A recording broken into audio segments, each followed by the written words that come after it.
From the Conference Center in Desde el Salt Centro de Conferencias en Salt Lake City, Utah, esta es la sesión del domingo por la tarde de la Conferencia General Anual número 194 de la Iglesia de Jesucristo de los Santos de los Últimos Días. Los discursantes han sido seleccionados de entre los líderes de la Iglesia. La música para esta sesión está a cargo del coro del tabernáculo de la manzana del templo. Esta transmisión es un servicio público de Bonneville Distribution. Se prohíbe cualquier reproducción, grabación, transcripción o uso de otra índole de este programa sin el debido consentimiento por escrito. El elder Quinton L. Cook, del Quórum de los 12 Apóstoles, dirigirá esta sesión.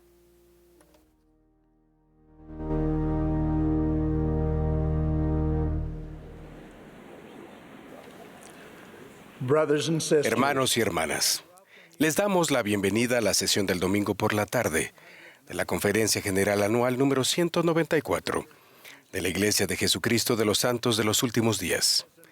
El presidente Russell M. Nelson me ha pedido que dirija esta sesión. Extendemos un saludo a los miembros de la Iglesia y amigos de todo el mundo que están participando de estas reuniones por radio, televisión, internet o transmisión vía satélite.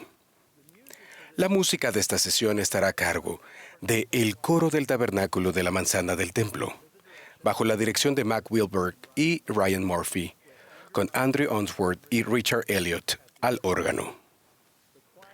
El coro iniciará esta reunión cantando Venid, regocijaos.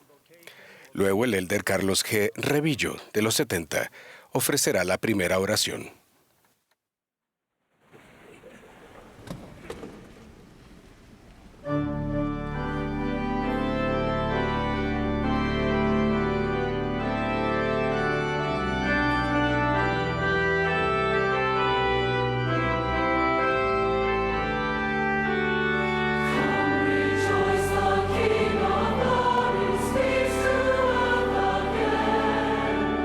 Ransom was ring of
Our dear Heavenly Father, Nuestro amado Padre Celestial, nos presentamos ante ti al comenzar esta última sesión de esta maravillosa conferencia con mucha gratitud en nuestros corazones. Y te agradecemos por tu amado Hijo Jesucristo, quien has enviado, y por su sacrificio expiatorio que nos permite el regresar a tu presencia.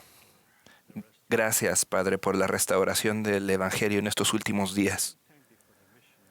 Y gracias por los misioneros que predican tu Evangelio alrededor del mundo. Por favor, bendícelos. Estamos muy agradecidos, Padre, por los profetas y apóstoles. Y especialmente por tener a nuestro amado profeta, el presidente Russell M. Nelson, entre nosotros el día de hoy.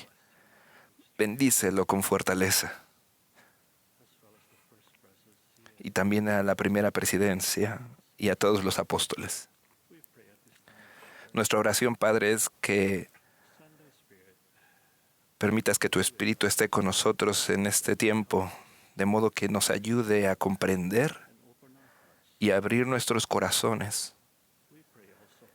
También, Padre, oramos que nuestra fe en ti aumente, de modo que encontremos más gozo en nuestras vidas a medida que nos acercamos a ti y te seguimos. Esta es nuestra humilde oración en el nombre sagrado de Jesucristo. Amén.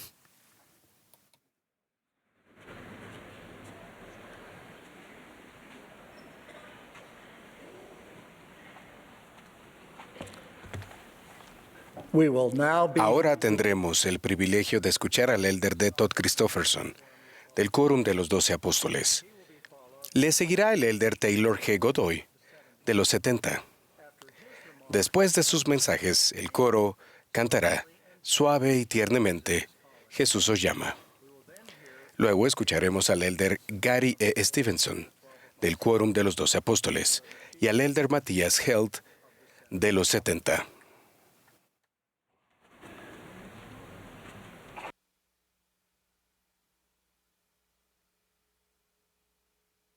En 1832, José Smith y Sidney Rigdon recibieron una extraordinaria visión concerniente al destino eterno de los hijos de Dios. En esa revelación se hablaba de 3 reinos en los cielos. El presidente Dallin H. Oaks habló sobre esos reinos de gloria el pasado mes de octubre y señaló que, mediante el triunfo y la gloria del Cordero, todas las personas, salvo unas pocas relativamente, serán finalmente redimidas para entrar en uno de estos reinos, de acuerdo con los deseos manifestados mediante sus decisiones. El plan de redención de Dios constituye una oportunidad universal para todos sus hijos, donde quiera y cuando quiera que hayan vivido en la tierra. Mientras que la gloria de incluso el menor de los 3 reinos, el celestial, sobrepuja a toda comprensión, la esperanza de nuestro Padre es que escojamos y mediante la gracia de su Hijo reunamos los requisitos para obtener el más elevado y glorioso de estos reinos, el celestial, donde podremos disfrutar de la vida eterna como coherederos con Cristo. El presidente Russell M. Nelson nos ha instado a pensar de manera celestial, que consiste en hacer del reino celestial nuestra meta eterna, y luego pensar detenidamente a dónde nos llevará en el mundo venidero cada una de las decisiones que tomemos mientras estamos aquí en la tierra. Los que están en el reino celestial son los que recibieron el testimonio de Jesús, hombres justos, hechos perfectos mediante Jesús, el mediador del nuevo convenio. A los habitantes del segundo reino, o reino terrestre, se los describe como esencialmente buenos, e incluyen a los hombres honorables de la tierra que fueron cegados por las artimañas de los hombres. El principal rasgo que los limita es que no son valientes en el testimonio de Jesús. En contraste, los del reino inferior, el reino celestial, son los que no recibieron el Evangelio ni el testimonio de Jesús. Nótese que la característica distintiva de los habitantes de cada reino es cómo ellos se relacionan con el testimonio de Jesús. Relación que varía desde 1, tener una devoción incondicional, a 2, no ser valientes, a 3, rechazarlo rotundamente. De la reacción de cada persona depende su futuro eterno. ¿Qué es el testimonio de Jesús? Es el testimonio del Santo Espíritu de que Él es el Hijo Divino de Dios, el Mesías y Redentor. Es el testimonio de Juan de que Jesús estaba con Dios en el principio, que Él es el Creador del cielo y de la tierra, y que en Él estaba el Evangelio, y el Evangelio era la vida, y la vida era la luz de los hombres. Es el testimonio de los apóstoles y de los profetas que murió, fue sepultado, se levantó al tercer día y ascendió a los cielos. Es el conocimiento de que no hay otro nombre dado por el cual venga la salvación. Es el testimonio, el último de todos, dado por el profeta José Smith, que vive, que Él es el unigénito del Padre, que por Él, por medio de Él, y de Él los mundos son y fueron creados, y sus habitantes son engendrados hijos e hijas para Dios. Más allá de este testimonio está la pregunta: ¿qué hacemos al respecto? Los herederos del reino celestial reciben el testimonio de Jesús en el sentido más pleno, al ser bautizados, recibir el Espíritu Santo y vencer por la fe. Los principios y las verdades del Evangelio de Jesucristo rigen sus prioridades y sus elecciones. El testimonio de Jesús se manifiesta en lo que son y en lo que están llegando a ser. Al menos algunos de los que se encontrarán en el reino terrestre también aceptan el testimonio de Jesús, pero se distinguen por lo que no hacen al respecto. El no ser valientes en el testimonio del Salvador sugiere un grado de apatía o despreocupación, ser tibios, a diferencia del pueblo de Amón en el libro de Mormón, por ejemplo, que se distinguían por su celo para con Dios. Los habitantes del reino celestial son los que rechazan el testimonio de Jesús junto con su evangelio, sus convenios y sus profetas. Abinadí los describe como habiendo obrado según su propia voluntad y deseos carnales, nunca habiendo invocado al Señor mientras los brazos de la misericordia se extendían hacia ellos, porque los brazos de la misericordia sí se extendieron hacia ellos y no quisieron. ¿Qué significa ser valiente en el testimonio de Jesús? Hay varias posibilidades que podrían considerarse para responder esta pregunta. Mencionaré algunas. Ser valiente en el testimonio de Jesús ciertamente incluye nutrir y fortalecer ese testimonio. Los verdaderos discípulos no pasan por alto las cosas aparentemente pequeñas que sostienen y fortalecen su testimonio de Jesús, tales como la oración, el estudio de las Escrituras, la observancia del día de reposo y el participar de la Santa Cena, ministrar y adorar en la casa del Señor. El presidente Nelson nos recuerda que un testimonio que no es nutrido diariamente por la buena palabra de Dios puede desmoronarse a una velocidad aterradora.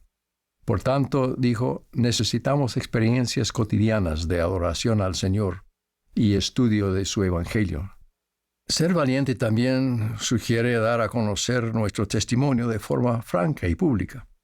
En el bautismo confirmamos nuestra disposición a ser testigos de Dios en todo tiempo y en todas las cosas y en todo lugar en que estemos, aún hasta la muerte. Especialmente en esta época de Pascua de Resurrección, proclamamos con gozo, públicamente y sin reservas, nuestro testimonio del Cristo resucitado y viviente. Un aspecto de ser valientes en el testimonio de Jesús es dar oído a sus mensajeros. Dios no nos obliga a seguir el mejor camino, la senda de los convenios, pero instruye a sus profetas para que nos hagan saber plenamente las consecuencias de nuestras elecciones. Y lo hace no solo con los miembros de su iglesia. Por medio de sus profetas y apóstoles, Él suplica amorosamente a todo el mundo que dé oído a la verdad, que los hará libres, les evitará sufrimientos innecesarios y les brindará gozo duradero. Ser valiente en el testimonio de Jesús significa animar a otras personas, mediante la palabra y el ejemplo, a ser igualmente valientes, en especial a los de nuestra propia familia. El líder Neal A. Maxwell se refirió una vez a los miembros básicamente honorables de la Iglesia, que apenas rozan la superficie, sin profundizar su discipulado, y que participan de manera despreocupada en lugar de estar anhelosamente consagrados. Señalando que todos tienen la libertad de escoger, el elder Maxwell se lamentó. Pero desafortunadamente, cuando algunos escogen la indiferencia, no solo escogen para sí mismos, sino también para la generación que sigue y aún para la otra. Las pequeñas ambigüedades de los padres pueden producir grandes extravíos en los hijos. Las generaciones anteriores de una familia pueden haber manifestado dedicación, pero algunos de la generación actual manifiestan ambigüedad. Es triste, pero algunos de la próxima generación tal vez escojan la disensión, conforme la erosión haga mella. Hace años el elder John H. Groberg relató la historia de una joven familia que vivía en una pequeña rama de Hawái a principios del siglo XX. Llevaban unos 2 años de miembros de la iglesia cuando a una de sus hijas le aquejó una enfermedad no diagnosticada y ella fue internada en el hospital. El domingo siguiente en la iglesia, el padre y su hijo prepararon la Santa Cena como lo hacían casi todas las semanas. Pero cuando el joven padre se arrodilló para bendecir el pan, el presidente de la rama, dándose cuenta de repente quién estaba en la mesa sacramental, se levantó de un salto y exclamó: ¡Alto! No pueden tocar la Santa Cena. Su hijo tiene una enfermedad desconocida. Salgan de inmediato mientras otra persona prepara otro pan para la Santa Cena. No podemos tenerlos aquí. Váyanse. El atónito padre miró inquisitivamente al presidente de rama y luego a la congregación, y percibiendo la profunda ansiedad y vergüenza de todos, hizo un gesto a su familia y silenciosamente salieron de la capilla en fila. No se pronunció ni una palabra mientras la familia caminaba abatida por el sendero hacia su pequeña casa. Allí se sentaron en círculo y el padre dijo: «Por favor, guarden silencio hasta que esté listo para hablar». El hijo joven se preguntaba qué harían para vengarse de la vergüenza que habían pasado. ¿Matarían a los cerdos del presidente de rama? ¿O le quemarían su casa? ¿O se unirían a otra iglesia? Pasaron 5, 10, 15, 25 minutos en silencio. Los puños cerrados del padre empezaron a relajarse y surgieron lágrimas. La madre comenzó a llorar y pronto cada uno de los hijos lloraba en silencio. El padre se volvió hacia su esposa y le dijo: «Te amo». Y luego repitió estas palabras a cada uno de sus hijos: «Los amo a todos y quiero que estemos juntos para siempre como familia». Y la única manera de que eso puede suceder es que todos seamos buenos miembros de la Iglesia de Jesucristo de los Santos de los Últimos Días y seamos sellados por el santo sacerdocio en el templo. Esta no es la iglesia del presidente de rama, es la iglesia de Jesucristo. No permitiremos que ningún hombre ni ningún agravio, vergüenza u orgullo nos impidan estar juntos para siempre. El próximo domingo volveremos a la iglesia. Nos quedaremos aparte hasta que se conozca la enfermedad de nuestra hija, pero volveremos. Volvieron a la iglesia, su hija se recuperó y la familia fue sellada en el templo de Laie, Hawái, cuando éste se terminó. Actualmente más de 100 almas llaman bienaventurado a su padre, abuelo y bisabuelo, porque mantuvo sus ojos fijos en la eternidad.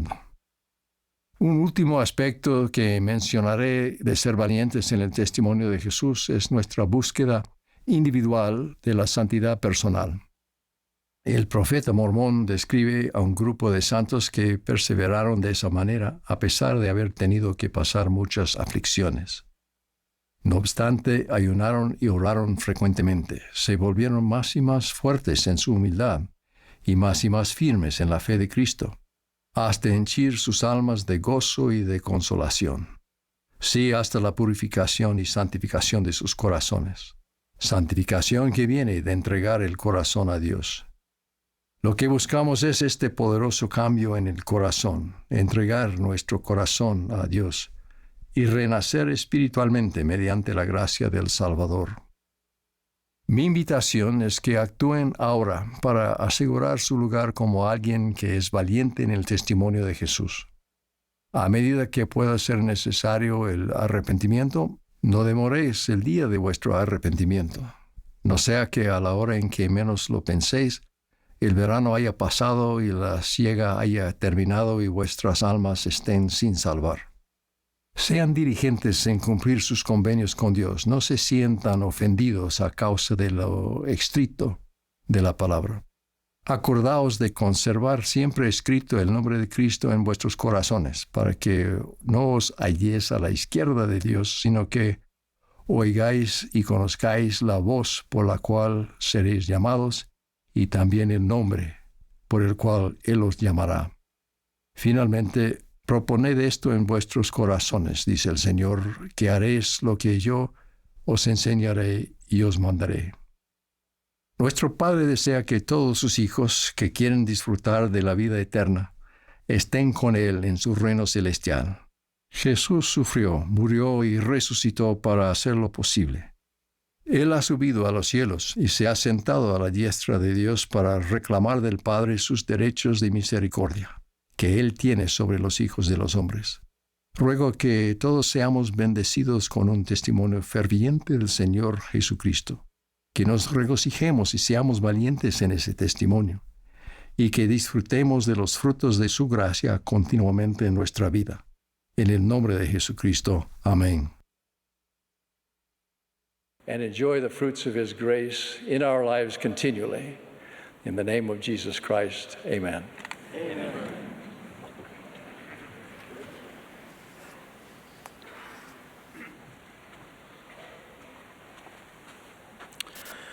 Today I would like to begin by testifying of the complete. Hoy quisiera comenzar testificando de la plena certeza que tengo en mi corazón de que Dios escucha nuestras oraciones y las contesta de forma personalizada.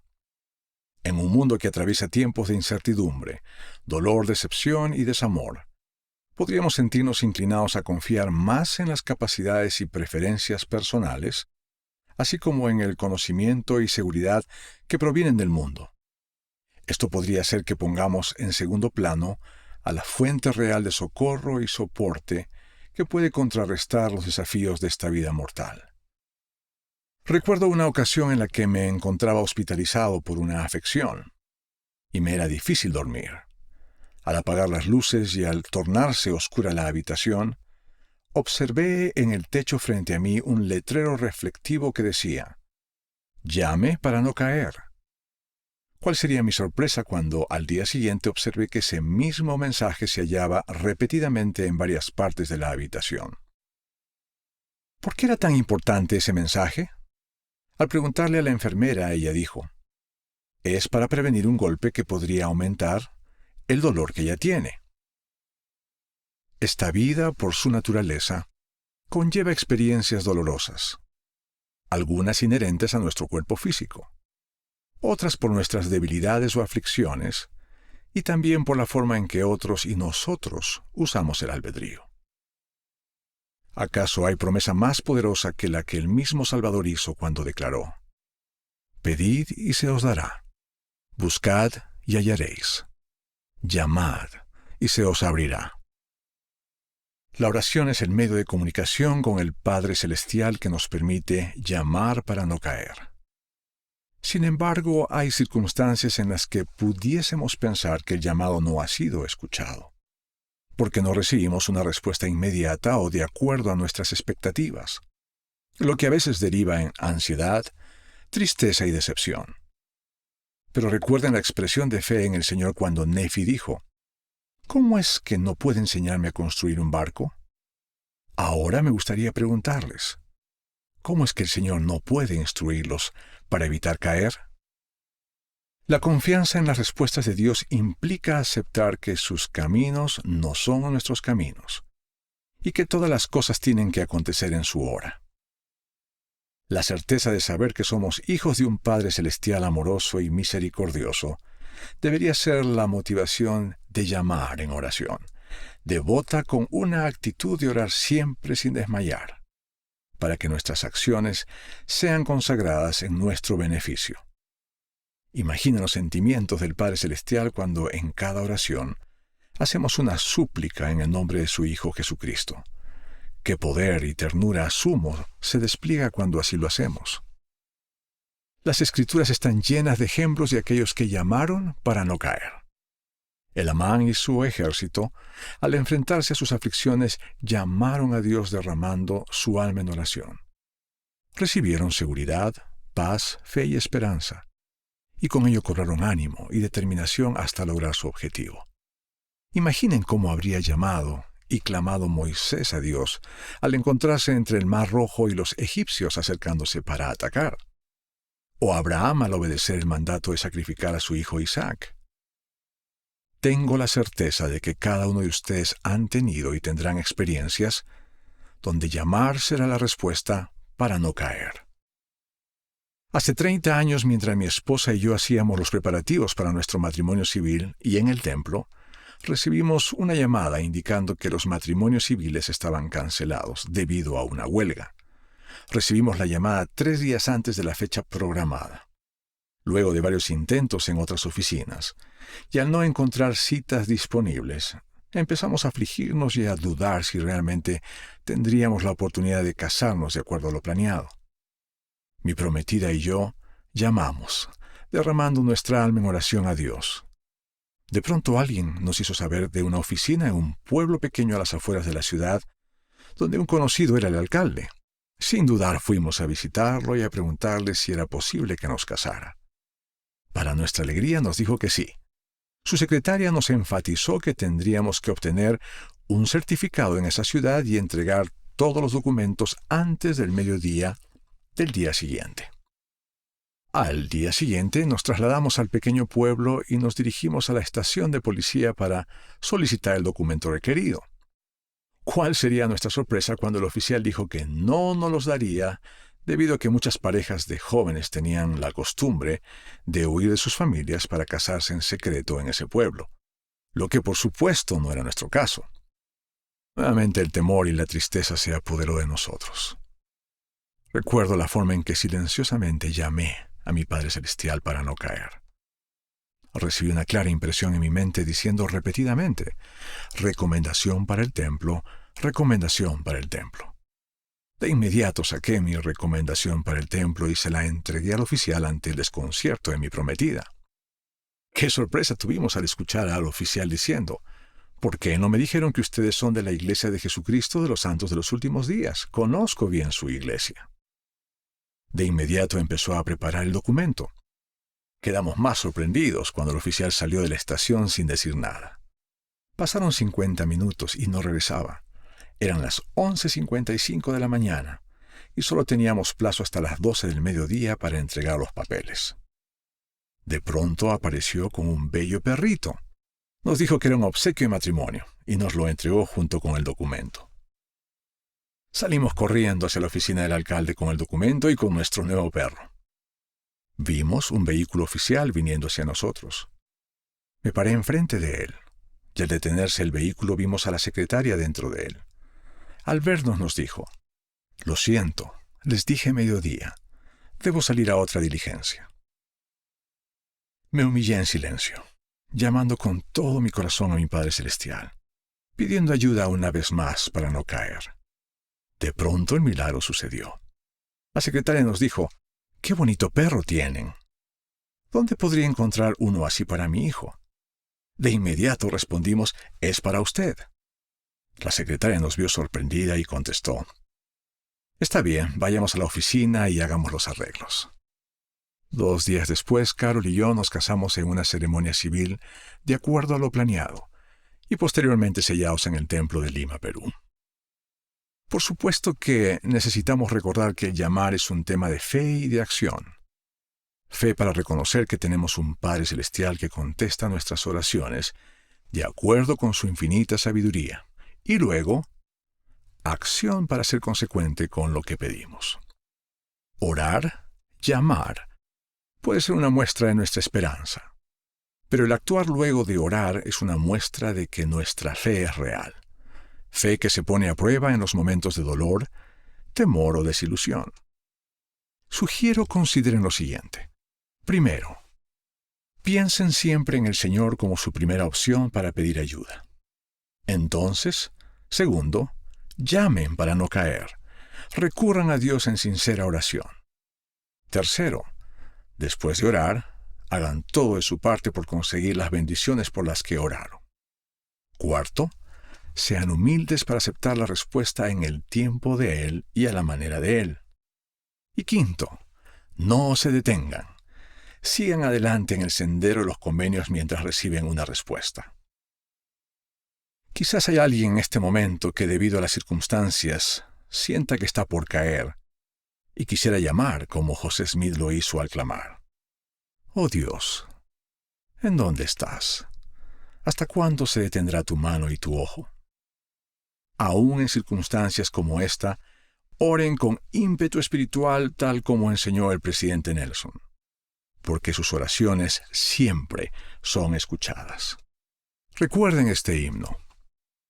¿Con fervor orar pensaste al amanecer? ¿Suplicaste por la gracia y amparo este día en tu oración? ¡Qué reposo alcanzado! Es la humilde oración. Trae consuelo al herido y paz al corazón. A medida que oremos, podremos sentir el abrazo del Padre Celestial, que envió a su Hijo unigénito para aliviar nuestras cargas. Porque si llamamos a Dios, testifico, no caeremos. En el nombre de Jesucristo. Amén.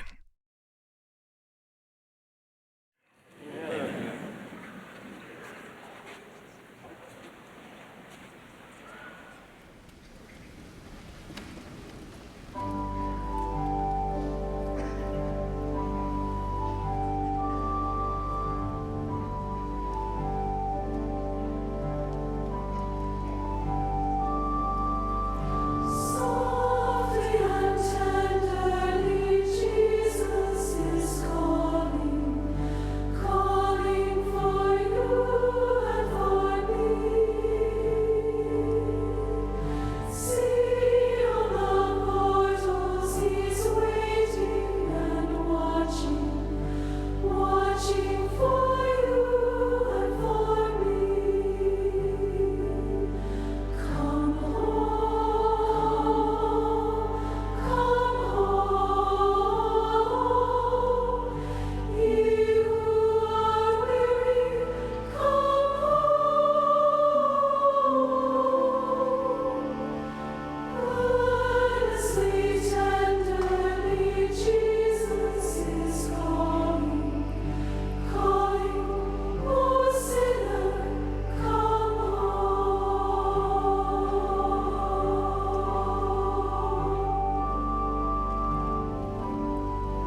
Cuando Lesa y yo viajamos por el mundo para cumplir con una asignación, nos encanta mucho estar con ustedes en congregaciones grandes y pequeñas. Su devoción a la obra del Señor nos alienta y es un testimonio del Evangelio de Jesucristo. Después de cada viaje, nos preguntamos si acaso dimos tanto como recibimos. Al viajar apenas se tiene ocasión de hacer turismo, pero cuando me es posible dedico algunos momentos a una de mis pasiones. Me encanta la arquitectura y el diseño y siento una satisfacción especial por los puentes.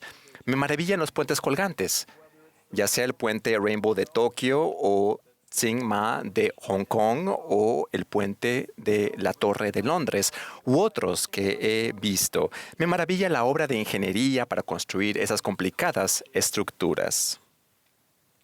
Los puentes nos llevan a lugares que no podríamos ir de otro modo. Antes de continuar, deseo mencionar que desde que preparé este mensaje ocurrió un trágico accidente en un puente de Baltimore. Lamentamos los fallecimientos y ofrecimos nuestras condolencias a las familias afectadas.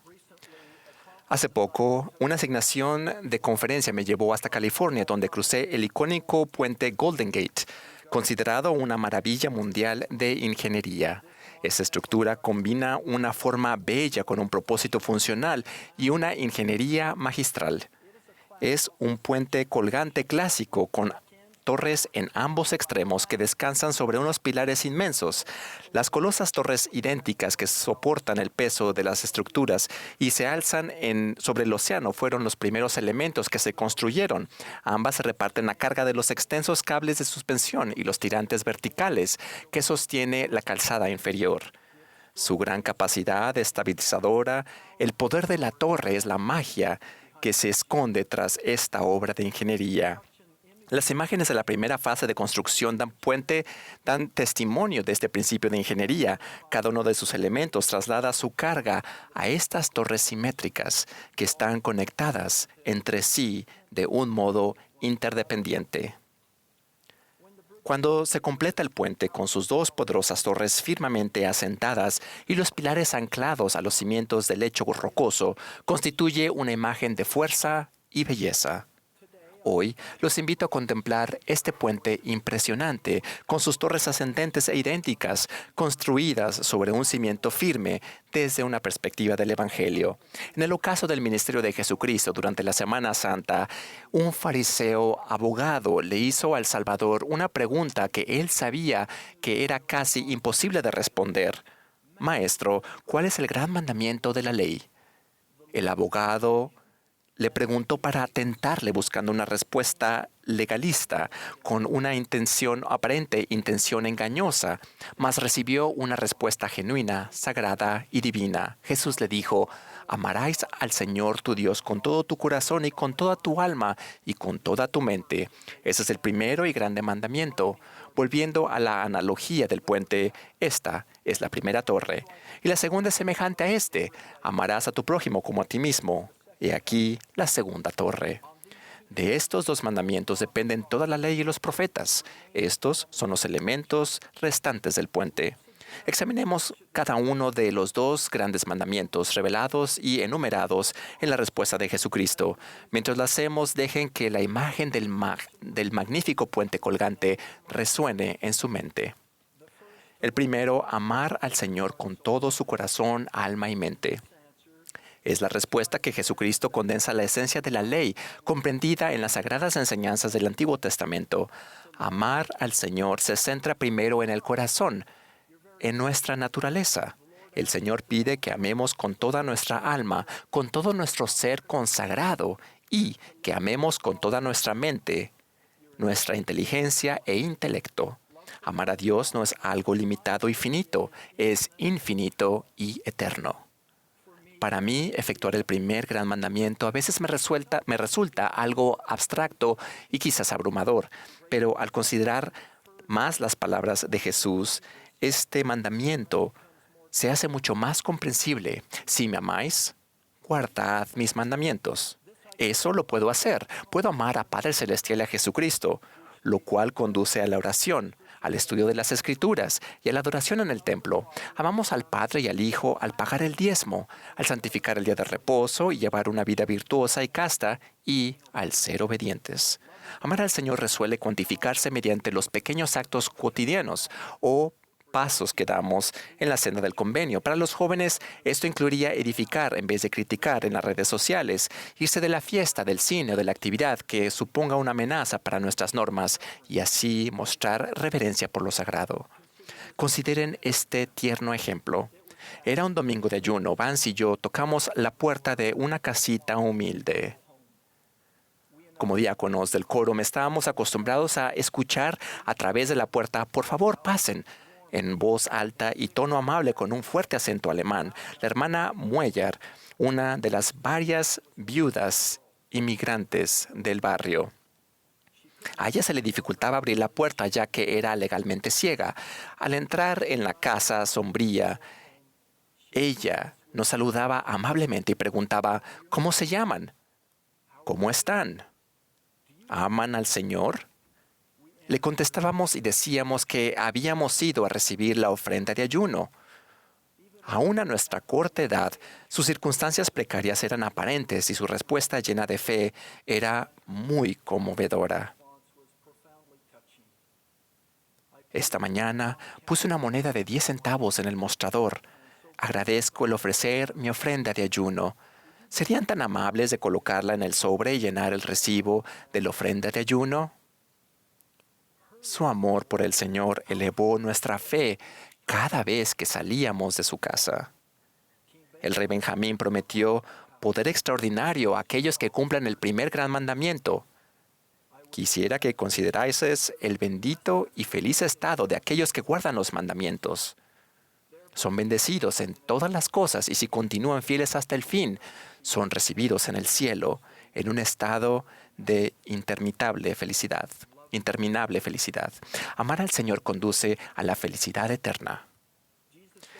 Entonces Jesús dijo: «Y el segundo es semejante a este: amarás a tu prójimo como a ti mismo». Esta es la segunda torre del puente. Así es como Jesús conecta nuestra mira celestial de amar al Señor con la mira terrenal de amar al prójimo. Ambas son interdependientes. Amar al Señor no estaría completo si descuidamos a nuestro prójimo. Este amor por los demás abarca a todos los hijos de Dios sin importar su género, clase social, raza, sexualidad, ingresos, edad o etnia. Buscamos a los heridos y a los quebrantados, a los marginados, pues todos son iguales ante Dios. Socorremos a los débiles, levantamos las manos caídas y fortalecemos las rodillas debilitadas. Consideren este ejemplo. El hermano Evans se sorprendió al recibir la impresión de detener el vehículo y tocar la puerta de una familia a la que no conocía. Una madre viuda con más de 10 hijos abrió la puerta. Fue obvio para él las circunstancias difíciles y la gran necesidad que la familia tenía. La primera fue fácil de atender: pintura para el hogar, a la que siguieron muchos años de administración temporal y espiritual. Aquella madre agradecida escribió luego a su amigo enviado del cielo: «Usted ha dedicado su vida a tender una mano a los desfavorecidos. Cuánto me gustaría oír lo que el Señor tenga que decirle cuando se exprese su aprecio por el bienestar económico y espiritual que ha brindado a personas de las que solo usted y Él tienen conocimiento. Gracias por bendecirnos de tantas maneras, por los misioneros a los que ha ayudado. A veces me pregunto si el Señor lo llamó solo a usted o si usted fue el único que le hizo caso de todos a los que Él llamó». Amar el prójimo incluye actos de bondad y servicio semejantes a los de Cristo. Pueden dejar a un lado los enojos, perdonar a los enemigos, dar la bienvenida y ministrar a sus vecinos y atender a los ancianos. Cada uno de ustedes recibirá inspiración para edificar su torre de amor por el prójimo. El presidente Russell M. Nelson enseñó: «Nuestro gozo es brindar ayuda a otras personas, hacer un esfuerzo consciente por preocuparnos por los demás, tanto o más que nos preocupamos por nosotros mismos, en especial cuando no resulta oportuno y nos aleja de nuestra comodidad». Vivir el segundo gran mandamiento es la clave para llegar a ser un verdadero discípulo de Jesucristo.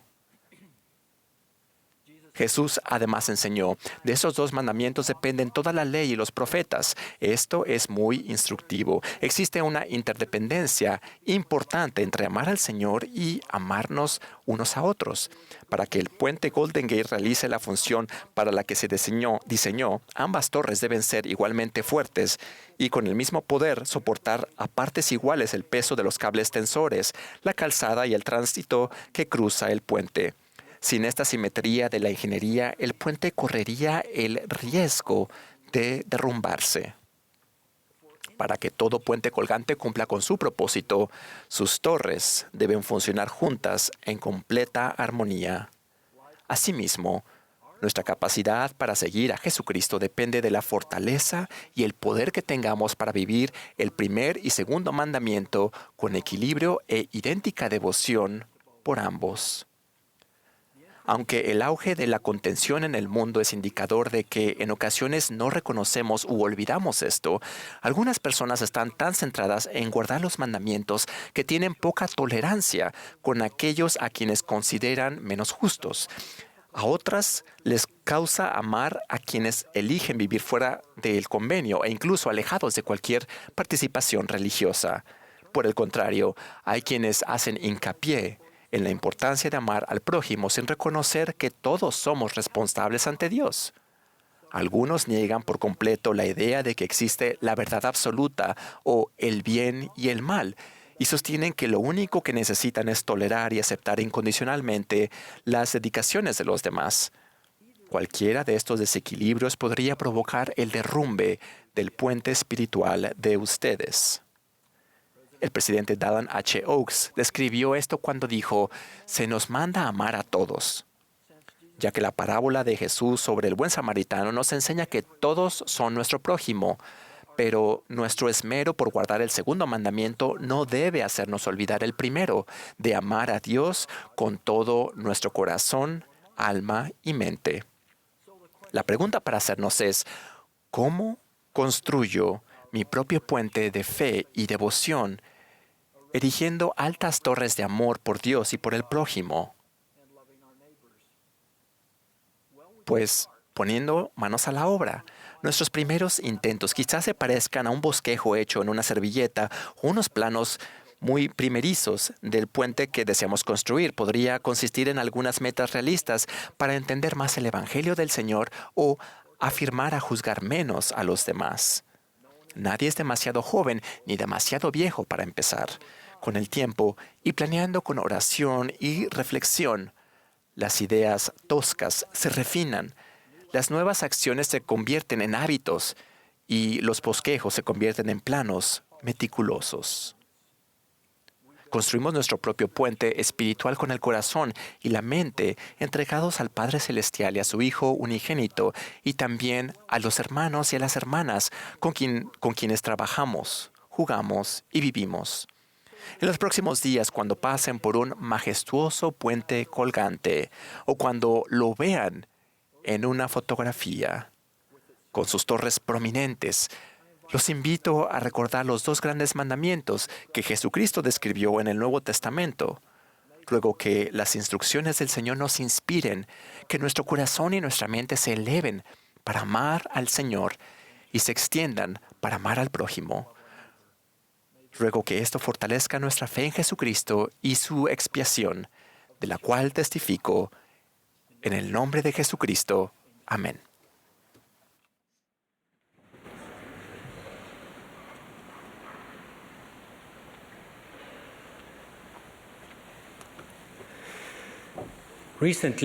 Hace poco, mientras conducía por una ciudad desconocida, sin querer tomé el camino equivocado, lo que nos llevó a mi esposa y a mí a una autopista rápida por muchos kilómetros sin poder dar la vuelta. Habíamos recibido una amable invitación a la casa de un amigo y nos preocupaba que ahora llegaríamos más tarde de lo esperado. Mientras estaba en la autopista buscando una salida desesperadamente, me culpé a mí mismo por no prestar más atención al sistema de navegación.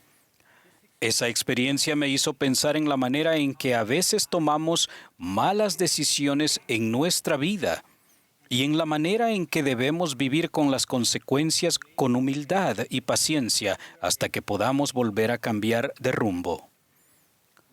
La vida consiste en tomar decisiones. Nuestro Padre Celestial nos dio el don del albedrío para que pudiéramos aprender de nuestras decisiones, tanto de las correctas como de las incorrectas. Corregimos nuestras malas decisiones cuando nos arrepentimos. Ahí es donde se produce el crecimiento. El plan del Padre Celestial para todos consiste en aprender, desarrollarnos y progresar hacia la vida eterna. Desde que los misioneros nos enseñaron a mi esposa y a mí y nos unimos a la iglesia hace muchos años, siempre me han impresionado las profundas enseñanzas que Leí dio a su hijo Jacob en el Libro de Mormón.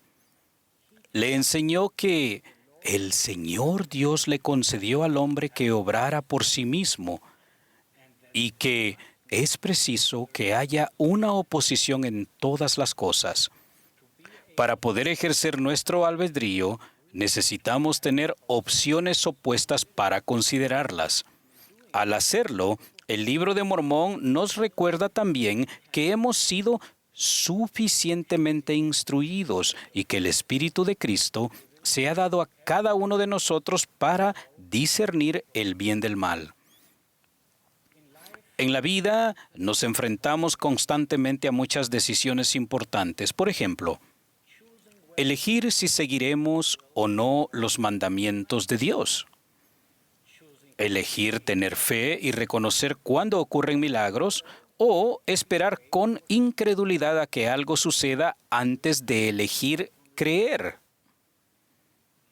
Elegir desarrollar confianza en Dios o anticipar temerosamente otro reto al día siguiente.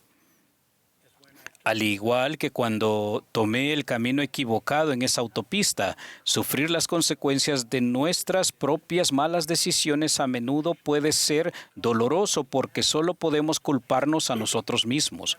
Sin embargo, podemos elegir recibir consuelo mediante el proceso divino del arrepentimiento, corregir lo incorrecto y al hacerlo, aprender algunas lecciones que cambian la vida. A veces también podemos experimentar oposición y pruebas por cosas que están fuera de nuestro control, tales como, por ejemplo, momentos de salud y períodos de enfermedad, tiempos de paz y de guerra, horas del día y de la noche y estaciones de verano e invierno, horas de trabajo seguidos de horas de descanso. Aunque por lo general no podemos elegir entre este tipo de situaciones porque sencillamente suceden, aún somos libres de elegir la manera de reaccionar ante ellas. Podemos hacerlo con una actitud positiva o pesimista.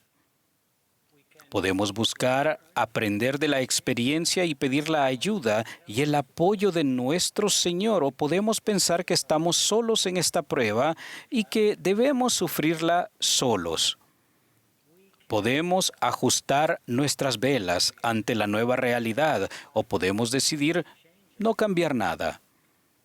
En la oscuridad de la noche podemos encender nuestras luces. En el frío del invierno elegimos usar ropa que nos abrigue. En épocas de enfermedad buscamos ayuda médica y espiritual. Nosotros elegimos la manera de reaccionar ante esas circunstancias.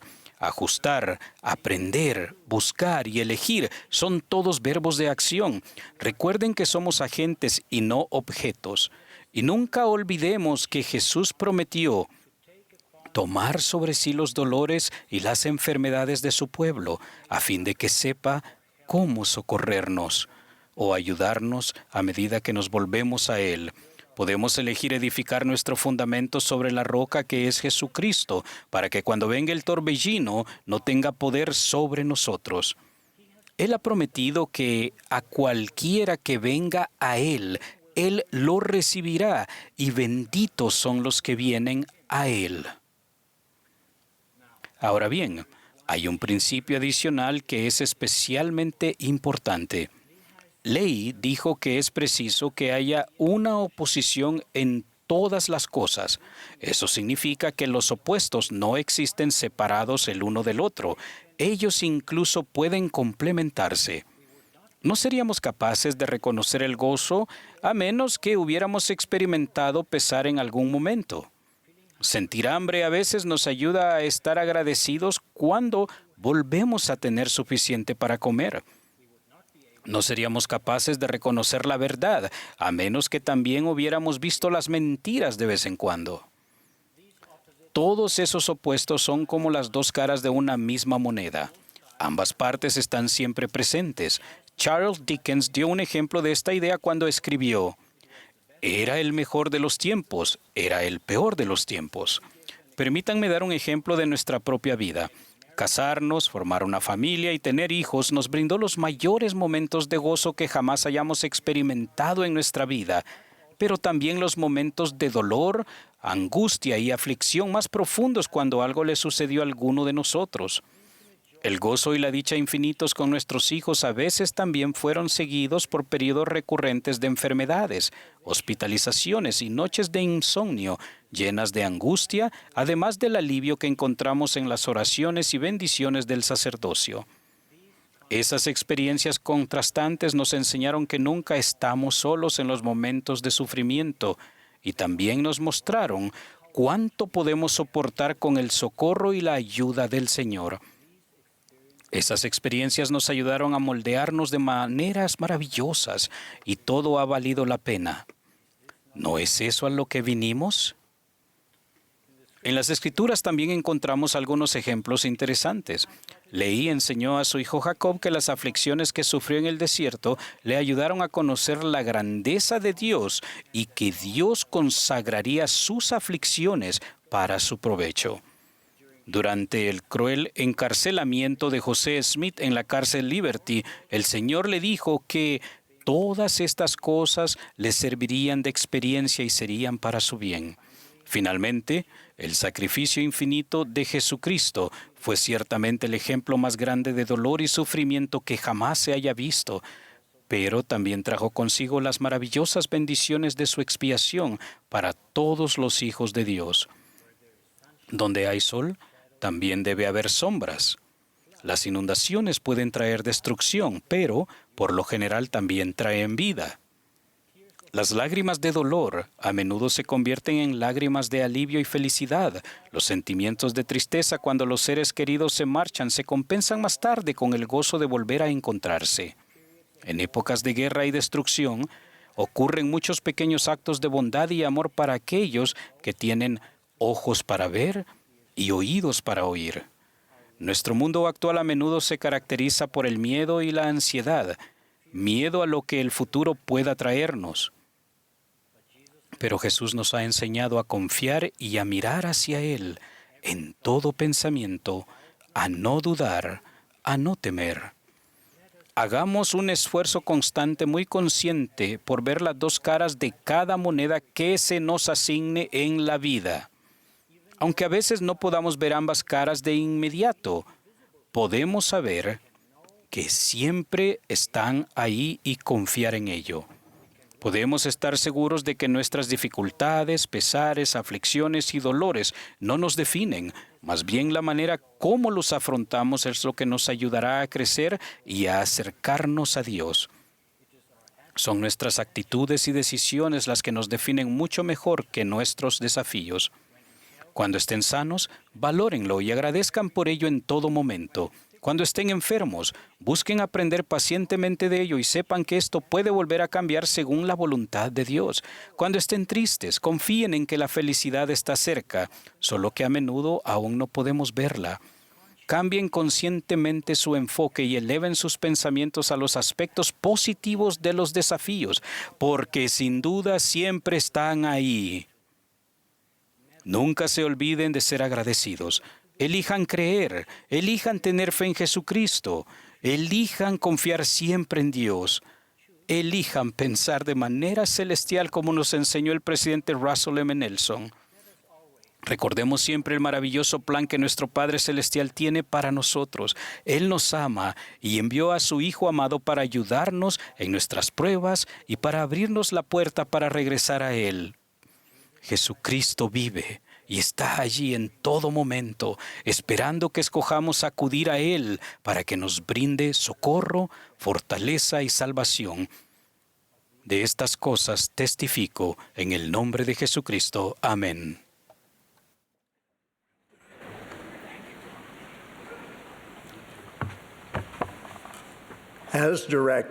Según se indique, la congregación se unirá al coro para cantar "Qué firmes cimientos". Después del himno, escucharemos al elder Neil L. Anderson del Quórum de los 12 Apóstoles. A él le seguirá el presidente Mark L. Pace, quien presta servicio como presidente general de la escuela dominical.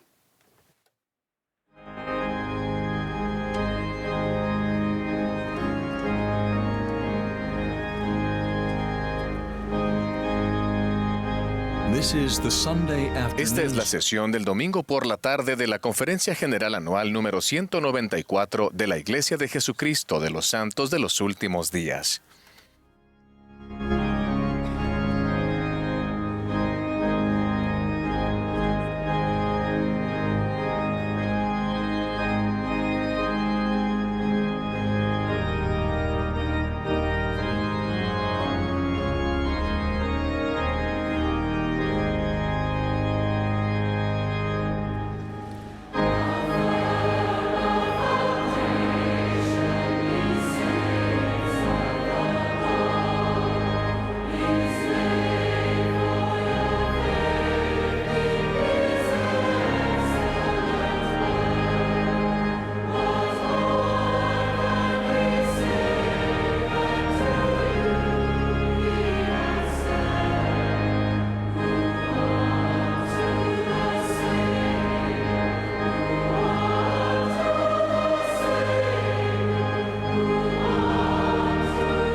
¿No les encantan las palabras que acabamos de cantar?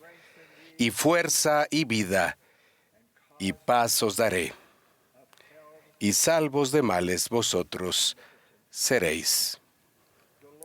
El Señor está fortaleciendo a los santos de todas las edades conforme vienen a su santa casa. De Kinshasa a Soyikofen, de Fukuoka a Oakland. Los jóvenes, por iniciativa propia, están inundando los bautisterios de los templos. En el pasado, la mayoría de los obreros de las ordenanzas tenían el cabello gris, pero ya no es así. Los misioneros llamados, los misioneros de servicio y los exmisioneros están en cada rincón. En todo el mundo hay un sentimiento cada vez mayor acercándonos a la casa del Señor. Hace más de un año, una querida amiga de la familia, de 95 años, que vivía en la costa este de los Estados Unidos y a la que los misioneros habían enseñado durante 70 años, le dijo a su hija: «Quiero ir al templo contigo». Su hija respondió: «Bueno, mamá, primero necesitas ser bautizada». «Está bien», respondió ella. «Entonces quiero ser bautizada». Y así fue. Unos días más tarde, ella entró reverentemente al bautisterio del templo. Y hace poco más de un mes, recibió su investidura y fue sellada. El conocimiento de Dios se extiende. El velo del mundo se ve descorrer. ¿Se han preguntado por qué el Señor mandó a su profeta para que ahora sus santos templos se encuentren por toda la tierra? Porque Él, en este momento específico, le daría la prosperidad necesaria a su pueblo del convenio para que a través de los diezmos sagrados pudieran edificarse cientos de casas del Señor. Esta mañana el presidente Oaks nos mostró una imagen hermosa de los templos que se están construyendo en todo el mundo. Kathy y yo visitábamos Filipinas recientemente. Piensen en este milagro. El templo de Manila se dedicó en 1984. Pasaron 26 años antes de terminar el segundo templo en la ciudad de Cebú en el 2010.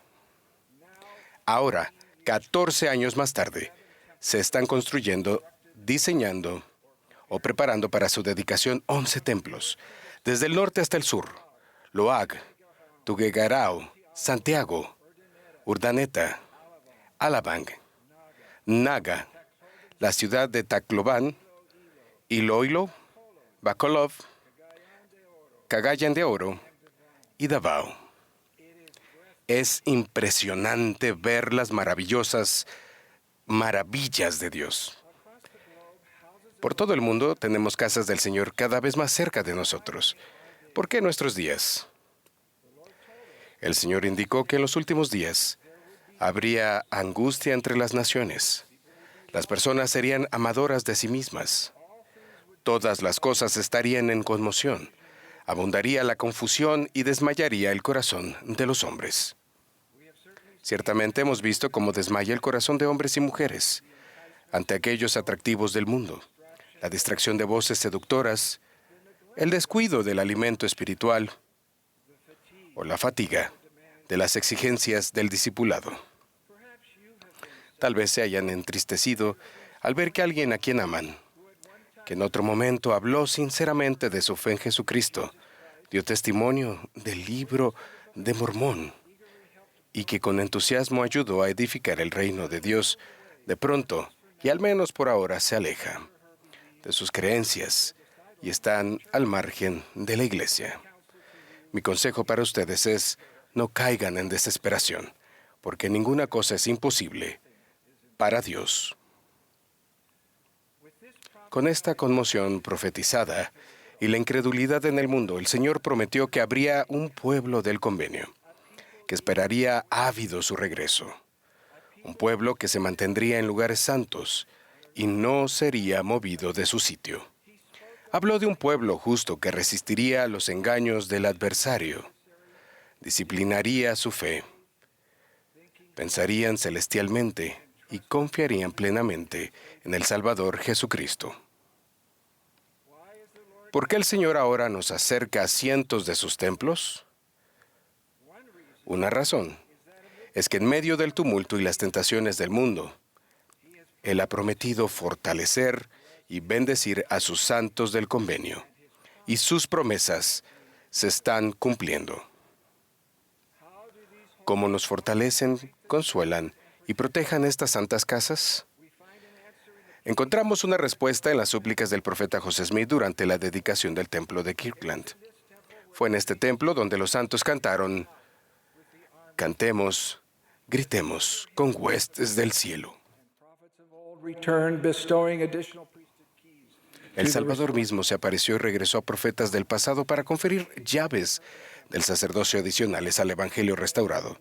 En esta sagrada ocasión en el templo de Kirtland, el profeta oró para que en la santa casa del Señor los santos fueran armados con el poder de Dios, que el nombre de Jesucristo estuviera con ellos, que sus ángeles los guardaran, que crecieran en el Señor y recibieran la plenitud del Espíritu Santo. Estas poderosas súplicas se cumplen en nuestra vida cuando adoramos fielmente en la casa del Señor. En su casa, somos literalmente investidos con poder divino. Nuestra fe en Jesucristo y nuestro amor por Él se confirma y fortalece. Se nos aseguran espiritualmente nuestra verdadera identidad y los propósitos de la vida. Al ser fieles, somos bendecidos con protección contra las tentaciones y las distracciones. Sentimos el amor de nuestro Salvador, mientras Él nos eleva de las dificultades y desafíos. Somos armados con el poder de Dios. En su santa casa, tomamos su nombre más plenamente sobre nosotros. Cuando somos bautizados, profesamos nuestra creencia en Él y nuestra voluntad de guardar sus mandamientos. En el templo, sagradamente prometemos, por medio de nuestros convenios, seguirlo para siempre. Los jóvenes de esta iglesia son increíbles. Toman sobre sí el nombre de Cristo en un mundo difícil. En Heber City, Utah, se celebró una reunión pública para poder analizar los detalles de la construcción planeada de un templo. 300 jóvenes llenaron el parque adyacente para mostrar su apoyo al templo propuesto. Uno de ellos, hablando ante líderes gubernamentales, en un foro abierto, explicó con valentía: «Espero casarme en este templo. El templo me ayudará a mantenerme limpio y puro». Otro joven describió el templo como un símbolo de luz y esperanza. Los hombres y las mujeres jóvenes de la iglesia en todo el mundo están adoptando el nombre de Jesucristo. En el templo de Kirkland, el profeta José oró para que los ángeles guarden a sus santos. El efectuar ordenanzas por nuestros antepasados en el templo nos confirma de manera dulce y segura que la vida prosigue más allá del velo. Aunque muchas de nuestras experiencias en la casa del Señor son demasiado sagradas para compartirlas en público, algunas son posible compartirlas. Hace 40 años, mientras vivíamos en Florida, Kathy y yo viajamos al templo en Atlanta, Georgia. La noche del 9 de mayo de 1984, al finalizar una sesión, un obrero del templo se me acercó y me preguntó si tenía tiempo para hacer una ordenanza iniciatoria más.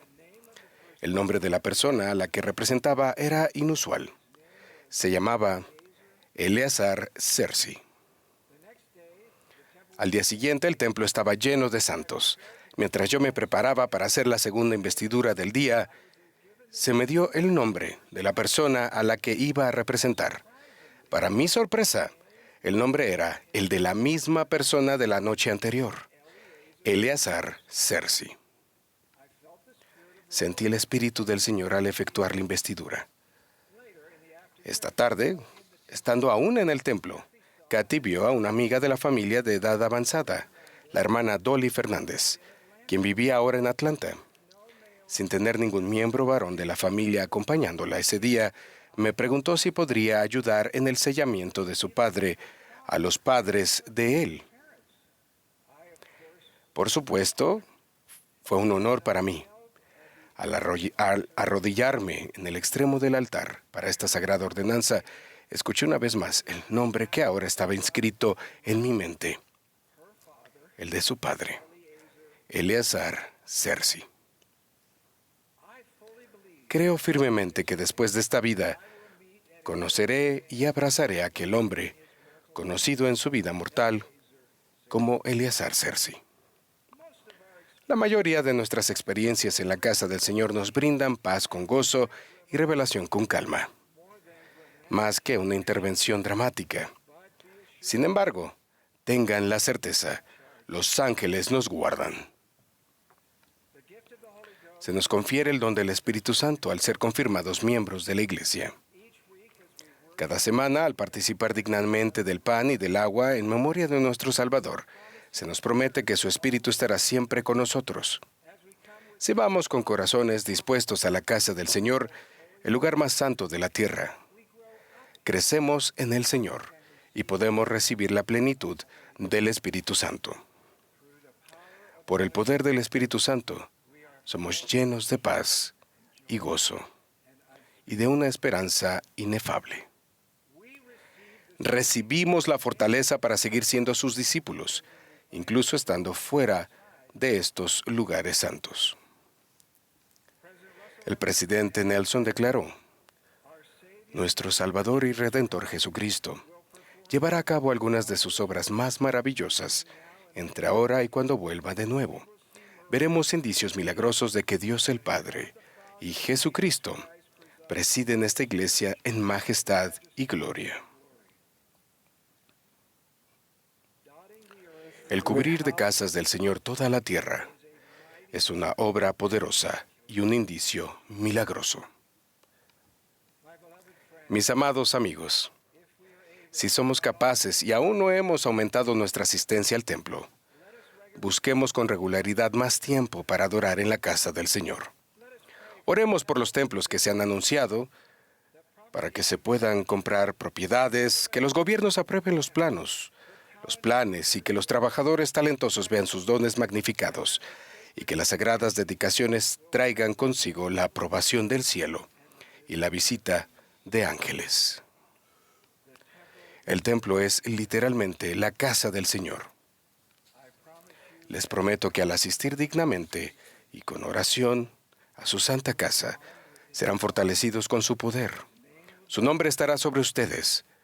Sus ángeles velarán por ustedes y crecerán en la bendición del Espíritu Santo. El Señor prometió: toda alma que deseche sus pecados y venga a mí, invoque mi nombre, obedezca mi voz y guarde mis mandamientos, verá mi faz y sabrá que yo soy. Hay muchas formas diferentes de ver la faz de Cristo, y no hay mejor lugar para esto que en su santa casa. En esta época de confusión y conmoción, testifico que el templo es su santa casa y nos ayudará a preservarnos, protegernos y prepararnos para el glorioso día cuando con todos sus santos ángeles nuestro Salvador vuelva en majestad, poder y gran gloria. En el nombre de Jesucristo. Amén.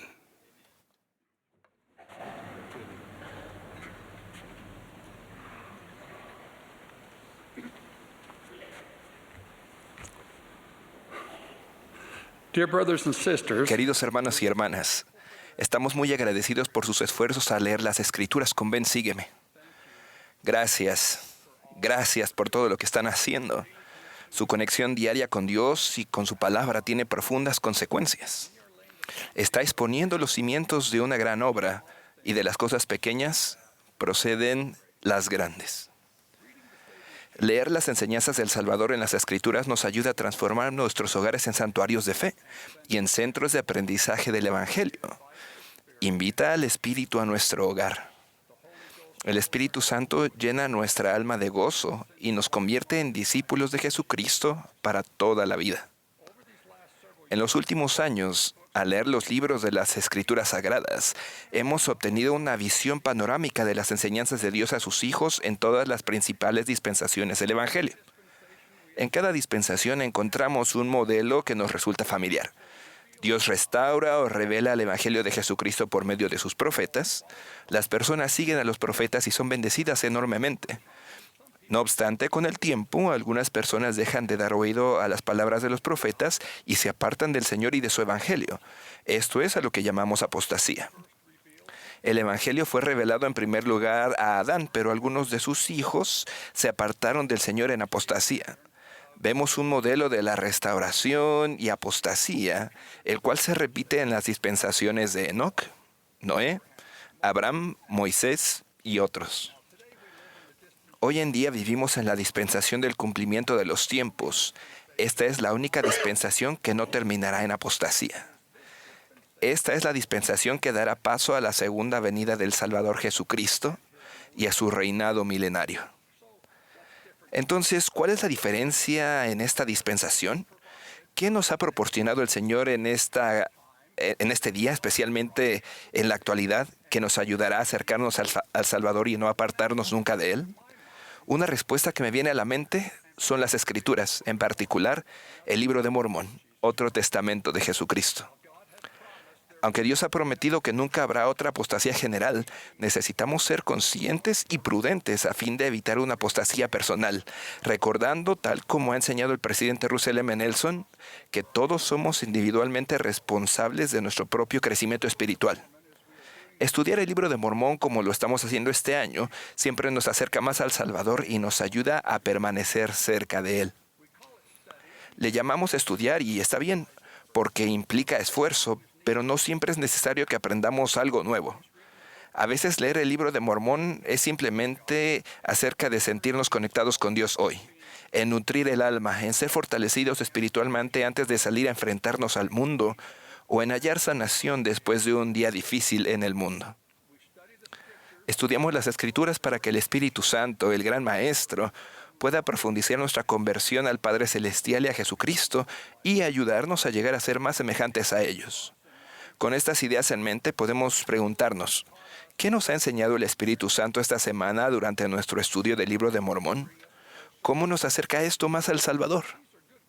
Estas son buenas preguntas para nuestro estudio de las Escrituras en casa y también son preguntas excelentes para comenzar una clase dominical en la iglesia. Mejoramos nuestra enseñanza los domingos en la iglesia cuando hemos mejorado nuestro aprendizaje en el lugar durante la semana. De este modo, en nuestras clases dominicales, el que la predica y el que la recibe se comprenden el uno al otro, y ambos son edificados y se regocijan juntamente. Estos son algunos versículos que el Espíritu me ha grabado en la mente del estudio del Libro de Mormón de esta semana. Nefi mandó a Jacob preservar estas planchas y transmitirlas de generación en generación, y que si hubiese predicaciones que fuesen sagradas, o revelación o profecías, Jacob debía grabarlas sobre las planchas por el bien de su pueblo. Más adelante Jacob testificó, escudriñamos las Escrituras y teniendo todos estos testimonios, logramos una esperanza y nuestra fe se vuelve inquebrantable. Estos versículos me hicieron recordar lo que Nefi había dicho anteriormente acerca de las planchas de bronce. Habíamos obtenido los anales y los escudriñamos y descubrimos que eran de gran valor para nosotros, por motivo de que podíamos preservar los mandamientos del Señor para nuestros hijos. Por lo tanto, fue en la sabiduría del Señor que los lleváramos con nosotros mientras viajábamos por el desierto hacia la tierra de promisión. Ahora bien, si fue sabio que Leí y su familia tuvieran las Escrituras, igualmente es sabio que nosotros las tengamos. El gran valor y el poder espiritual de las Escrituras continúan intactos en nuestra vida el día de hoy. Nunca ha habido un pueblo en la historia que tenga acceso al Libro de Mormón y a las otras Escrituras tal como nosotros lo disfrutamos en la actualidad. Sí, Leí y su familia fueron bendecidos por llevar consigo las planchas de bronce, pero ellos no tenían un ejemplar en cada tienda. El ejemplar más importante del Libro de Mormón es nuestro ejemplar personal, el que leemos. En la visión que Leí tuvo del árbol de la vida, él nos enseñó la importancia de la experiencia personal con el amor de Dios. Después de participar del fruto, Leí vio a su esposa Saría y a sus hijos Nefi y Sam que no estaban muy lejos de él. Estaban allí como si no supieran a dónde ir. Les hice señas, dijo Leí, y también les dije en voz alta que vinieran hacia mí y que participaran de aquel fruto que era preferible a todos los demás. Y vinieron hacia mí y también comieron del fruto. Me encanta el ejemplo de Leí de la crianza intencional de sus hijos. Saría, Nefi y Sam llevaban una vida buena y recta, pero el Señor tenía algo mejor para ellos, algo más dulce. Ellos no sabían dónde hallarlo, pero Leí sí. Por tanto, los llamó en voz alta para que fueran hasta el árbol de la vida y participaran del fruto por sí mismos. Su instrucción era clara, no se podía malinterpretar. Yo soy producto de una forma similar de crianza intencional de los hijos. Cuando era un niño de unos 11 o 12 años, mi madre me preguntó, Mark, ¿sabes por ti mismo, por medio del Espíritu Santo, que el Evangelio es verdadero? Su pregunta me sorprendió. Siempre había procurado ser un niño bueno y creía que eso bastaba. Pero mi madre, al igual que Leí, sabía que se necesitaba algo más. Yo debía actuar y saber por mí mismo. Le contesté que todavía no había tenido esa experiencia, y mi respuesta no pareció sorprenderla en absoluto. Entonces ella me dijo algo que nunca he olvidado. Recuerdo sus palabras hasta ahora. El Padre Celestial desea que lo sepas por ti mismo. Pero debes esforzarte, debes leer el libro de Mormón y orar para saber por medio del Espíritu Santo. El Padre Celestial contestará tus oraciones. Nunca antes había leído el libro de Mormón. No pensé que tendría la edad suficiente para hacerlo, pero mi madre sabía más que yo. Su pregunta sembró en mí el deseo de saber por mí mismo. De modo que cada noche, en el cuarto que compartía con 2 de mis hermanos, encendía la lámpara que había sobre mi cama y leía un capítulo del libro de Mormón.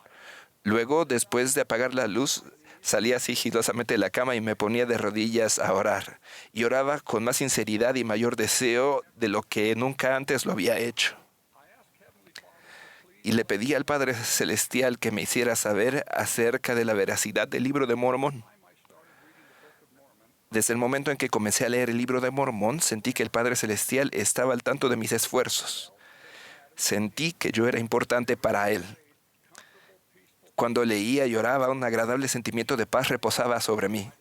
Capítulo tras capítulo, la luz de la fe se volvía más brillante dentro de mi alma y con el tiempo me di cuenta que esos sentimientos eran la confirmación que el Espíritu me daba acerca de la verdad.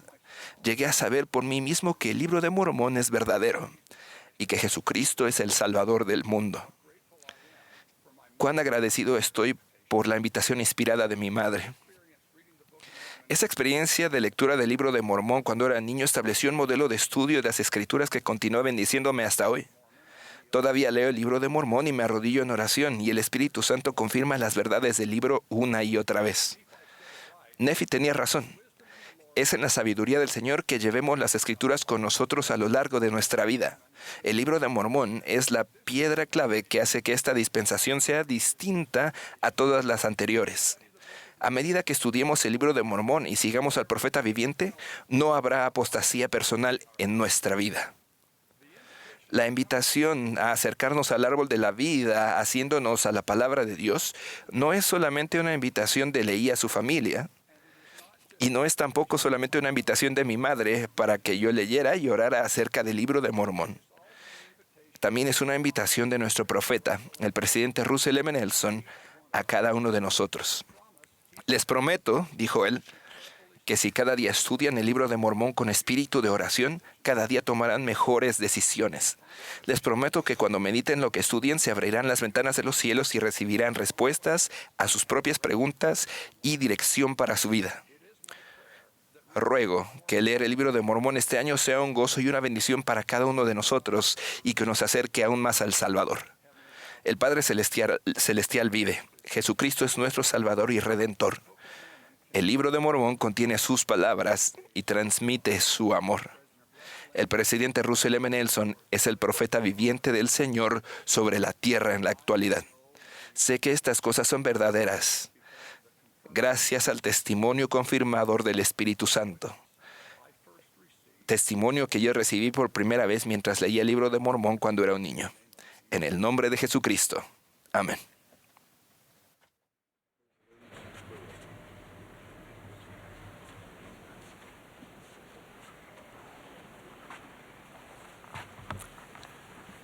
Al concluir la conferencia, expresamos nuestro sincero agradecimiento a todos los que han trabajado tan diligentemente para preparar estos servicios.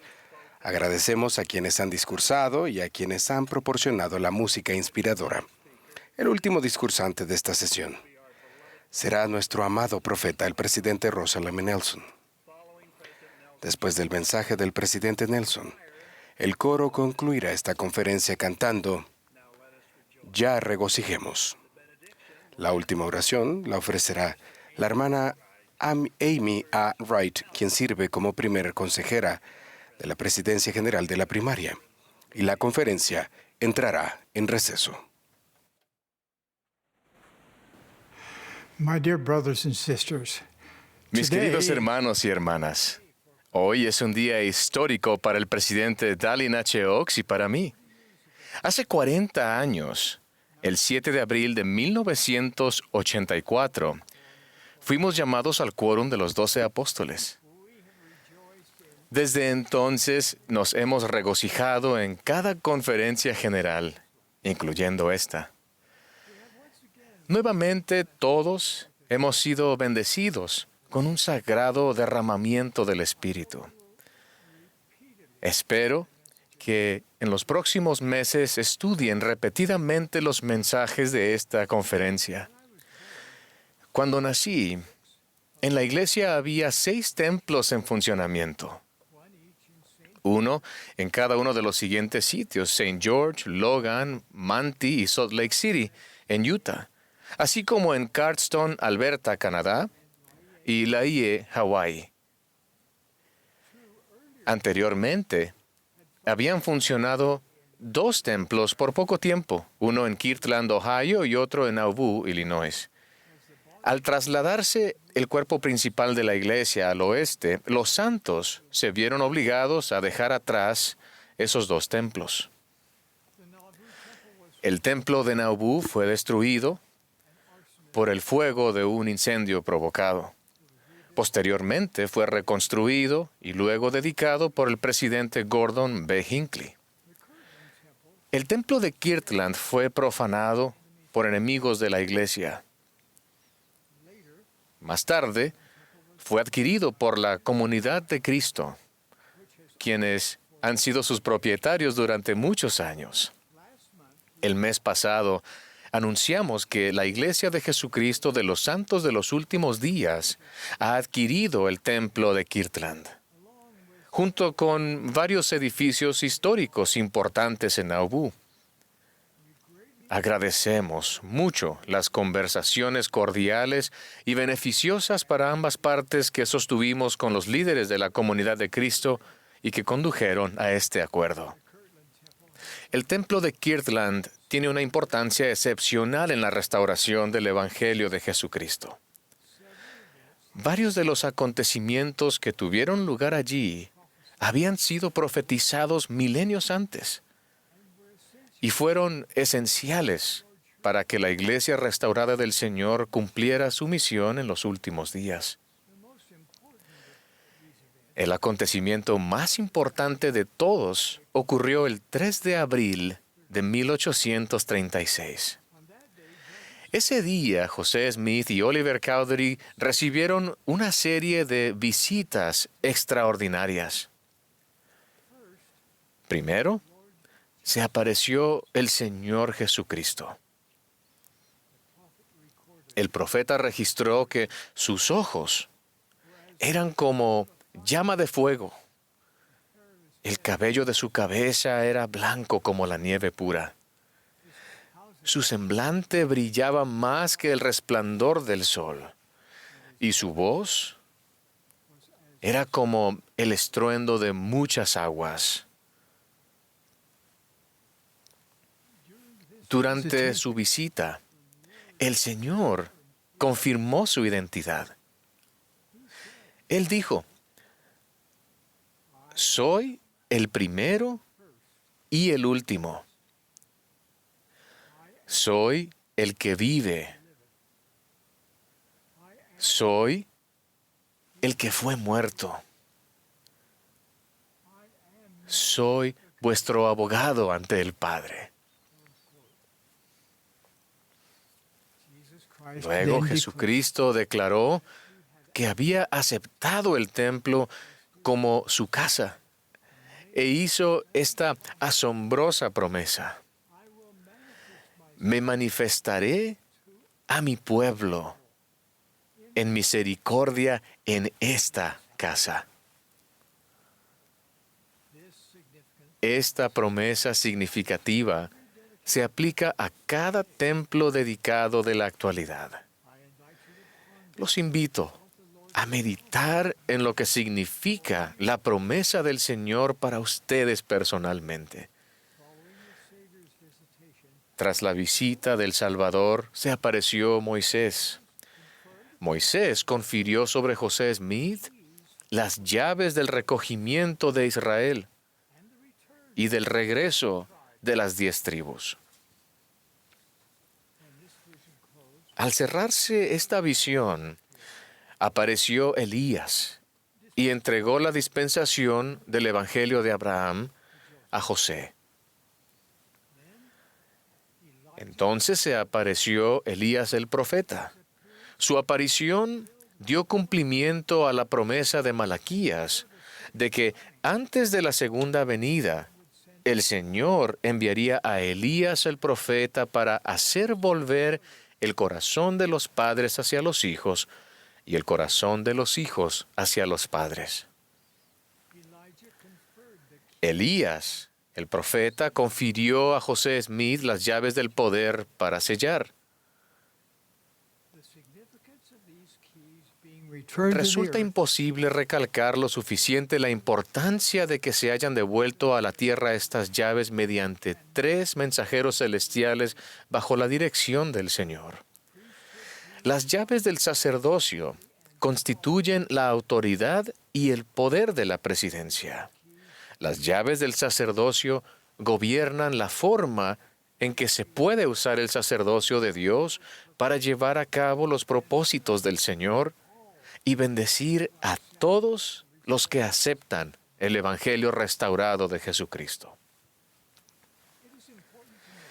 Es importante hacer notar que antes de la organización de la Iglesia, mensajeros celestiales habían conferido al profeta José el sacerdocio arónico y el sacerdocio de Melquisedec, y le habían entregado las llaves de ambos sacerdocios. Esas llaves dieron autoridad a José Smith para organizar la iglesia en 1830. Luego, en el templo de Kirtland, en 1836, era indispensable el conferimiento de estas 3 llaves del sacerdocio adicionales, a saber, las llaves del recogimiento de Israel, las llaves del Evangelio de Abraham y las llaves del poder para sellar. Esas llaves autorizaron a José Smith y a todos los presidentes de la Iglesia del Señor que le sucedieron a recoger a Israel en ambos lados del velo, a bendecir a todos los hijos del convenio con las bendiciones de Abraham, a colocar un sello de ratificación sobre las ordenanzas y los convenios del sacerdocio, y a sellar a las familias por la eternidad. El poder de estas llaves del sacerdocio es infinito e imponente. Consideren de qué forma sería diferente su vida si no se hubiesen restaurado las llaves del sacerdocio a la tierra. Sin las llaves del sacerdocio, ustedes no habrían podido ser investidos con el poder de Dios. Sin las llaves del sacerdocio, la iglesia solo podría servir como una importante organización de enseñanza y ayuda humanitaria, pero no mucho más. Sin las llaves del sacerdocio, ninguno de nosotros tendría acceso a las ordenanzas y los convenios esenciales que nos ligan a nuestros seres queridos eternamente y nos permiten, finalmente, vivir con Dios. Las llaves del sacerdocio diferencian a la Iglesia de Jesucristo de los santos de los últimos días de cualquier otra organización sobre la tierra. Hay muchas otras organizaciones que pueden y en efecto hacen que su vida terrenal sea mejor. Pero no hay ninguna otra organización que pueda influir y que influirá en su vida después de la muerte. Las llaves del sacerdocio nos otorgan la autoridad para extender todas las bendiciones prometidas a Abraham, a cada hombre o mujer que guarde los convenios. La obra del templo pone estas insignes bendiciones al alcance de todos los hijos de Dios, sin importar dónde o cuándo hayan vivido o vivan ahora. Regocijémonos de que las llaves del sacerdocio de nuevo se hallan sobre la tierra.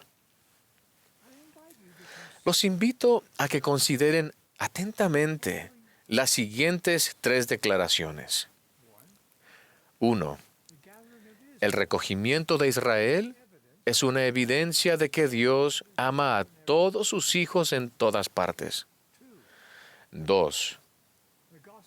El Evangelio de Abraham es una evidencia adicional de que Dios ama a todos sus hijos en todas partes.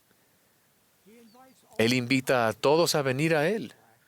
Negros o blancos, esclavos o libres, varones o mujeres, todos son iguales ante Dios. Y 3. El poder para sellar es una evidencia divina de cuánto ama Dios a todos sus hijos en todas partes. Y cuánto desea que cada uno de ellos escoja regresar a casa con Él. Las llaves del sacerdocio que fueron restauradas mediante el profeta José Smith hacen posible que cada hombre o mujer que guarda los convenios disfrute de increíbles privilegios espirituales personales. De nuevo, hay mucho que aprender de la historia sagrada del templo de Kirtland.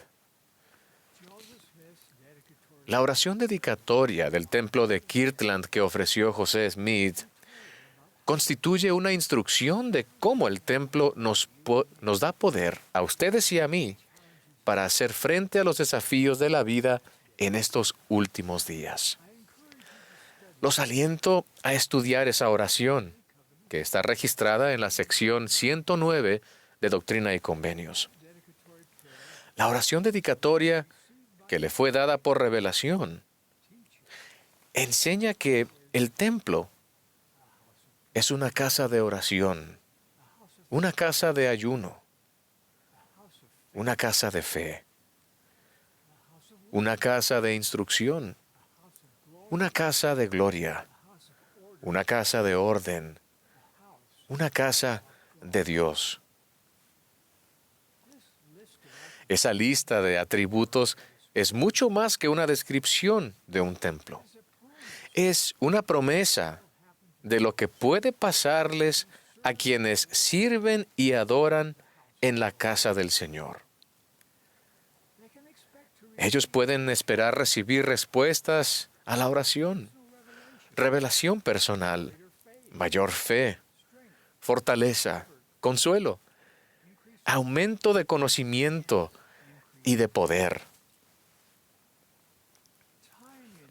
El tiempo que pasen en el templo les ayudará a pensar de manera celestial y a captar la visión de quiénes son realmente, quiénes pueden llegar a ser y la clase de vida que pueden tener para siempre. La adoración periódica en el templo ampliará la manera en que se ven a sí mismos y cómo forman parte del magnífico plan de Dios. Se los prometo. También se nos promete que en el templo podemos recibir la plenitud del Espíritu Santo. Imaginen lo que significa esa promesa en términos de que los cielos estén abiertos para cada persona que busque fervorosamente la verdad eterna. También se nos enseña que todos los que adoran en el templo salen con el poder de Dios y con ángeles que los guardan.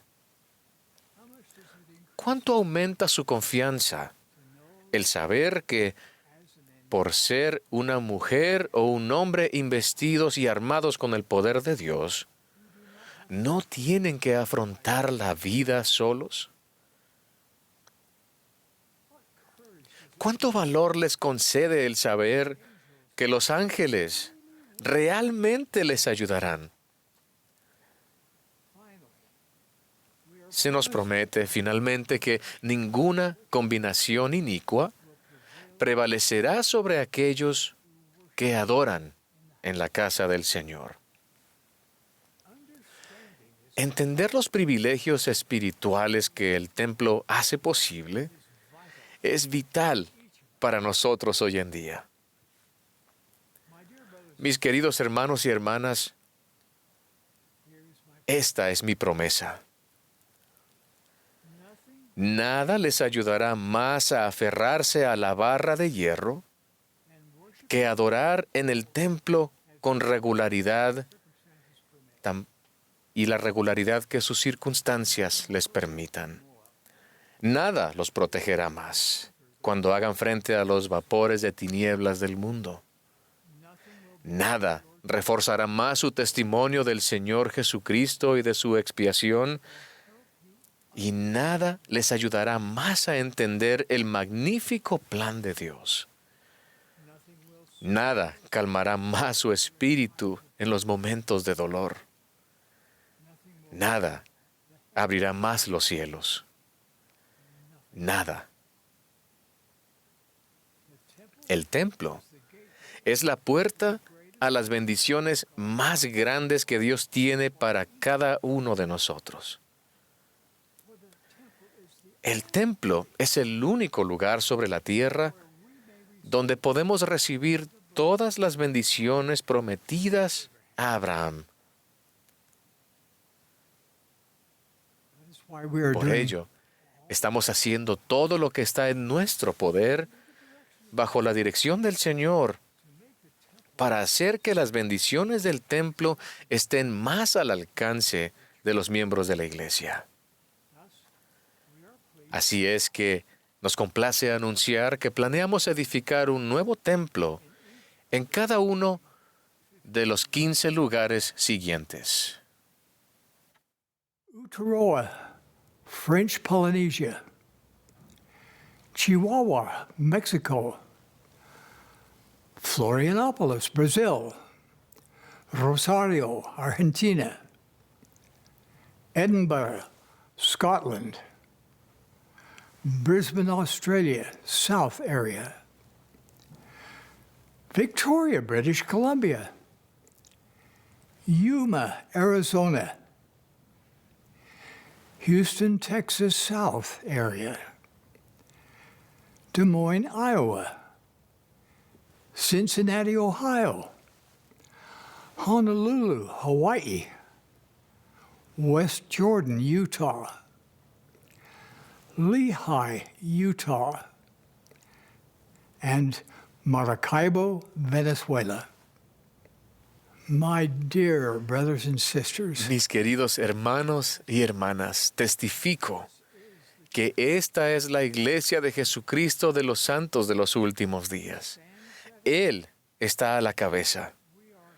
Nosotros somos sus discípulos. Regocijémonos en la restauración de las llaves del sacerdocio, que hacen posible que ustedes y yo disfrutemos cada bendición espiritual que estemos dispuestos a recibir y de la que seamos dignos. Testifico de ello en el sagrado nombre de Jesucristo. Amén.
Our dear Heavenly Nuestro Father, amado Padre Celestial, inclinamos nuestra cabeza al concluir esta reunión sagrada y lo hacemos con mucho amor y gratitud en nuestro corazón por ti y por todas tus tiernas misericordias. Estamos agradecidos por nuestro Salvador Jesucristo, por su vida premortal, por su sacrificio expiatorio infinito. Estamos agradecidos, Padre Celestial, por Jesucristo y sus profetas, el presidente Russell M. Nelson.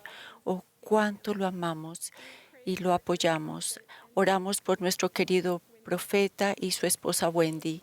Padre Celestial, hemos escuchado tu palabra en esta conferencia y te rogamos que podamos buscar todas las oportunidades para estar en lugares santos, para esforzarnos por asistir a tu santa casa con más regularidad, para tratar de ser un pueblo más santo.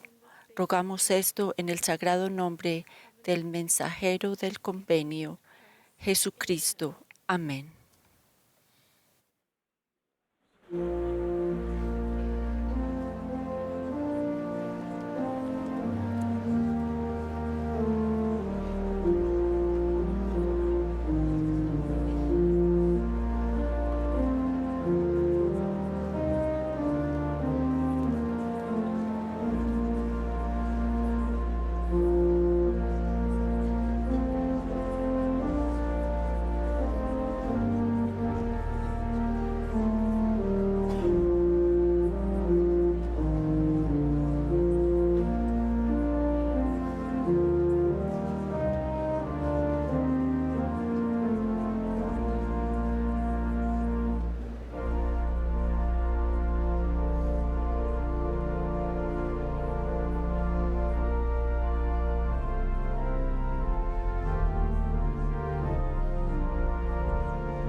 Esta transmisión ha sido un servicio público de Bonneville Distribution.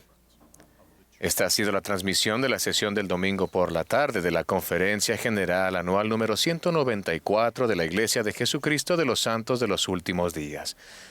Los discursantes fueron seleccionados de entre los líderes de la Iglesia. La música estuvo a cargo del coro del tabernáculo de la manzana del templo. Esta transmisión ha sido un servicio público de Bonneville Distribution. Se prohíbe cualquier reproducción, grabación, transcripción o uso de otra índole de este programa sin el debido consentimiento por escrito.